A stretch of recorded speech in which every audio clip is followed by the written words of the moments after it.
11ই জুলাই 2026। আজ আষাঢ় মাসের কৃষ্ণপক্ষের একাদশী। আষাঢ় মাসের কৃষ্ণপক্ষের একাদশী যোগিনী একাদশী নামে খ্যাত। আমি এখন যোগিনী একাদশী ব্রত মাহাত্ম্য কথা পাঠ করব। অন্তত একবার হলেও এই একাদশীর ব্রত মাহাত্ম্য কথা শ্রবণ করা উচিত। হরে কৃষ্ণ, রাধে রাধে।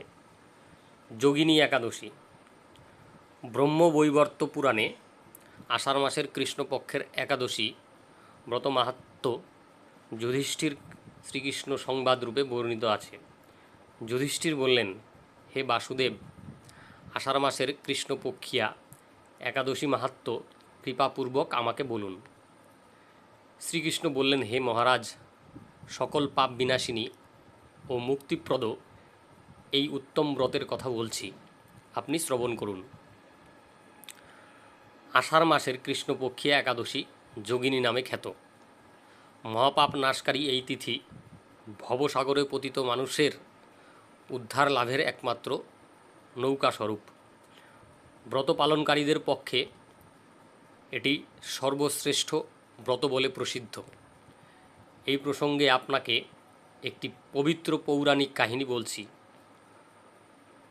অলকানগরে শিবভক্তপরায়ণ কুবের নামে এক রাজা ছিল। তিনি প্রত্যহ শিব পূজা করতেন। তার হেমমালী নামে একজন মালী ছিল। প্রতিদিন শিব পূজার জন্য মানস সরোবর থেকে সে ফুল তুলে যক্ষরাজ কুবেরকে দিত। বিশালাক্ষী নামে হেমমালীর এক পরমা রূপবতী পত্নী ছিল। সে তার সুন্দরী পত্নীর প্রতি অত্যন্ত আসক্ত ছিল। একদিন সে তার স্ত্রীর প্রতি কামাসক্ত হয়ে পড়ল। রাজভবনে যাওয়ার কথাও ভুলে গেল। বেলা 2 প্রহর অতীত হলো। অর্চনের সময় চলে যাচ্ছে দেখে রাজা ক্রুদ্ধ হলেন। মালীর বিলম্বের কারণ অনুসন্ধানে এক দূত প্রেরণ করলেন। দূত এসে রাজাকে বলল, সে গৃহে স্ত্রীর সাথে আনন্দে মত্ত। দূতের কথা শুনে কুবের অত্যন্ত রেগে তখনই মালীকে তার সামনে হাজির করতে আদেশ দিল। এদিকে মালী কুবেরের পূজার সময় অতিবাহিত হয়েছে বুঝতে পেরে অত্যন্ত ভয় পেল। তাই স্নান না করেই সে রাজার কাছে উপস্থিত হলো। তাকে দেখামাত্র রাজা ক্রোধ বশে চোখ রাঙিয়ে বললেন, রে পাপিষ্ঠ দুরাচার, তুই দেবপূজার পুষ্প আনতে অবজ্ঞা করেছিস, তাই আমি তোকে অভিশাপ দিচ্ছি।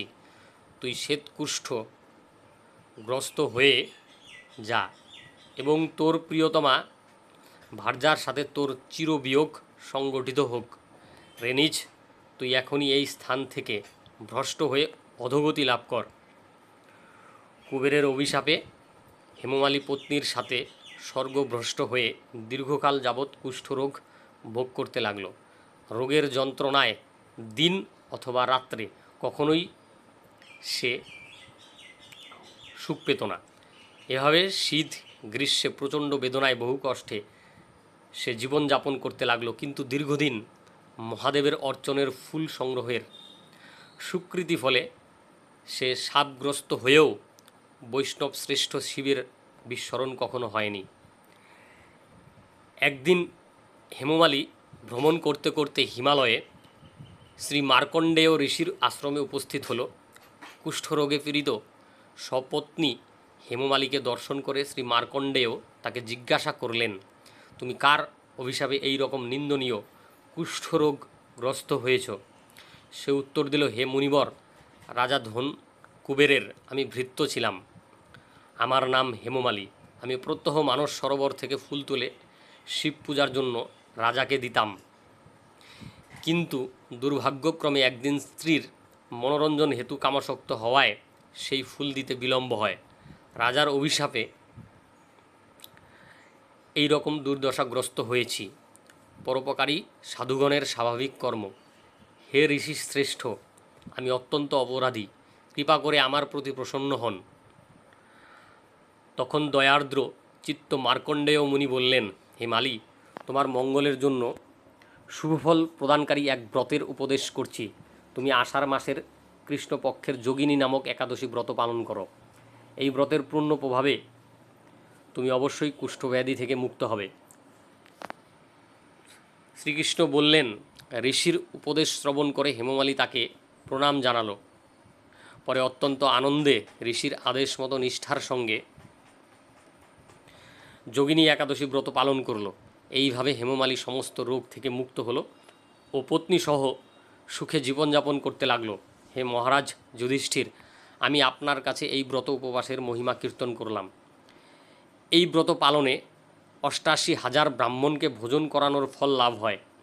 যে ব্যক্তি এই মহাপাপ বিনাশকারী ও পুণ্যফল প্রদায়ী যোগিনী একাদশীর কথা পাঠ এবং শ্রবণ করে, সে অচিরেই সর্বপাপ থেকে মুক্ত হবে। ইতি যোগিনী একাদশী ব্রত মাহাত্ম্য কথা পাঠ এখানেই সমাপ্ত হলো। হরে কৃষ্ণ, রাধে রাধে, জয় গুরু।